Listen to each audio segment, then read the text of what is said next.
আমি যদি দেশের প্রধানমন্ত্রী হই তবে সবার আগে এই পরীক্ষা ব্যবস্থাটা তুলে দেব।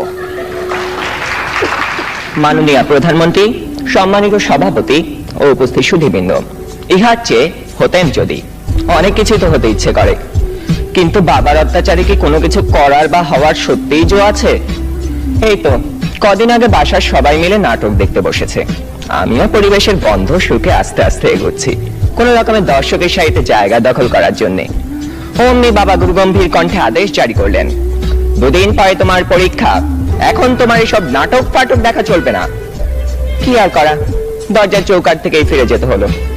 যেতে যেতেই শুনতে পেলাম নাটকের ছেলেটি তার বাবাকে বলছে, আমি এবার পরীক্ষা দেব না। ইস, আমি যদি এমন করে বলতে পারতাম, এই নাটকের ছেলেটির মতো হতাম।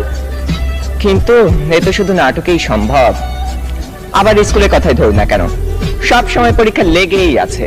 ক্লাস টেস্ট, সাপ্তাহিক, মাসিক, টার্ম, এবং আমাদের স্কুলে আরো একটি পরীক্ষা আছে, পপ টেস্ট। অর্থাৎ বলা নেই কওয়া নেই, স্যার ম্যাডাম ক্লাসে এসে দুম করে বললেন, তোমাদের পরীক্ষা নেব। কি জ্বালা, এমনিতেই পরীক্ষার ভয় বাঁচি না, তা আবার এই পপ টেস্টের ভয় রাত দিন কাঁটা হয়ে থাকতে হয়। জনান্তিকে বলে রাখি, আমি যদি দেশের প্রধানমন্ত্রী হই তবে সবার আগে এই পরীক্ষা ব্যবস্থাটা তুলে দেব। এরই মধ্যে একজন বন্ধু ইশারা করলো, এনেছি। বুঝতে পারলাম গতকাল তাকে হুমায়ুন আহমেদের বোতল ভূত বইটা আনতে বলেছিলাম।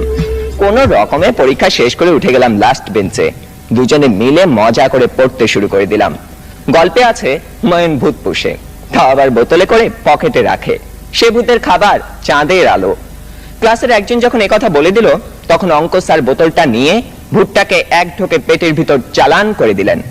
অমনি স্যারের পেটের ভিতর গুড়গুড় শব্দ উঠতে শুরু করলো, আর তিনি হেঁচকি তুলতে লাগলেন। দম ফাটিয়ে হাসতে যাব, হঠাৎ কানে টান পড়তেই শটান দাঁড়িয়ে গেলাম। বইটা পড়তে পড়তে টেরই পাইনি কখন ইংরেজি ম্যাডাম চলে গেছেন আর এসেছেন জমদূত প্রায় আমাদের অঙ্ক স্যার।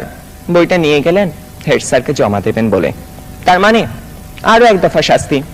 আপনারাই বলুন, এত শাসনের মধ্যে স্বাধীনভাবে কোনো কিছু করার উপায় নেই তো হওয়ার উপায় আছে? ধন্যবাদ সবাইকে।